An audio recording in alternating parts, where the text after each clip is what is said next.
Hello everyone, welcome to my channel. I hope everyone is having a wonderful day.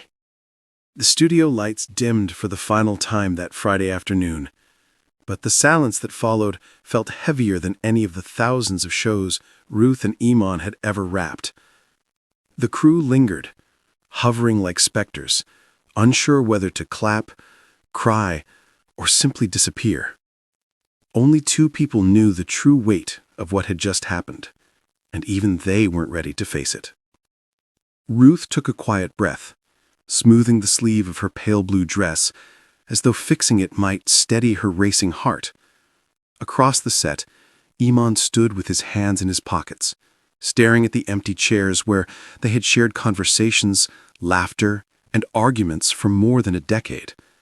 Chairs that suddenly felt like strangers. "Are you ready?" Eamonn asked softly. "No," Ruth whispered, surprising herself with the honesty. "But we have to do this."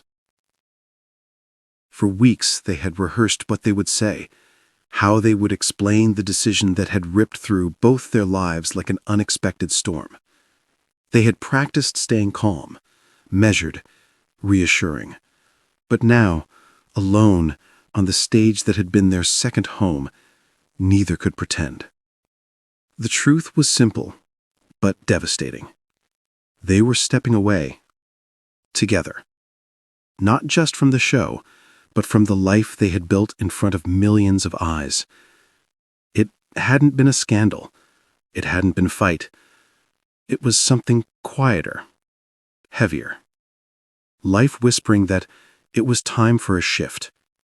Time to stop holding everything together for the sake of the cameras and start listening to the parts of themselves they had ignored for too long. Ruth walked toward Eamonn, the faint echo of her heels the only sound in the cavernous room. "Do you think the fans will understand?" she asked.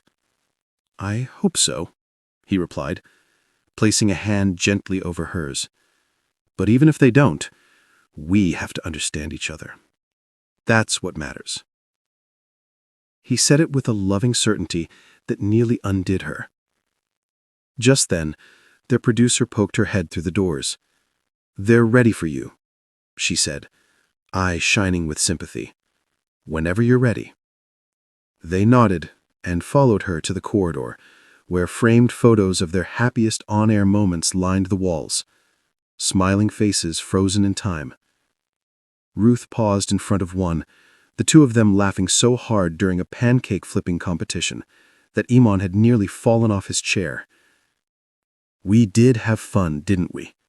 she murmured. "We still can. Just a different kind."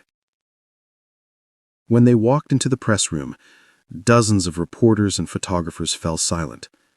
The flash of cameras slowed, as if everyone knew instinctively that this was not a moment for spectacle.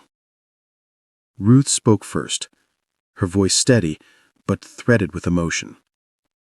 "We've shared so much with you. Joy, heartbreak, chaos, and coffee-fueled mornings. But today we're making the emotional decision to step away. Not because we're giving up, but because we're choosing what comes next. Together." Eamonn continued, clearing his throat. "We're not disappearing. We're not breaking apart. We're simply turning a page. The future, well, it's ours now, in a way it hasn't been for years." A hush fell over the room, then a wave of murmurs, gasps, and a few audible no's from stunned fans who had gathered outside. When the conference ended, Ruth and Eamonn stepped out into the cool evening air. The crowd erupted, not in anger, but in applause. Some were crying, some were smiling. All were grateful. Ruth leaned her head on Eamonn's shoulder. "Are you ready for our next chapter?" he asked. She intertwined her fingers with his. "With you, always." And just like that, they walked away, into a future that was uncertain, unplanned, and beautifully their own.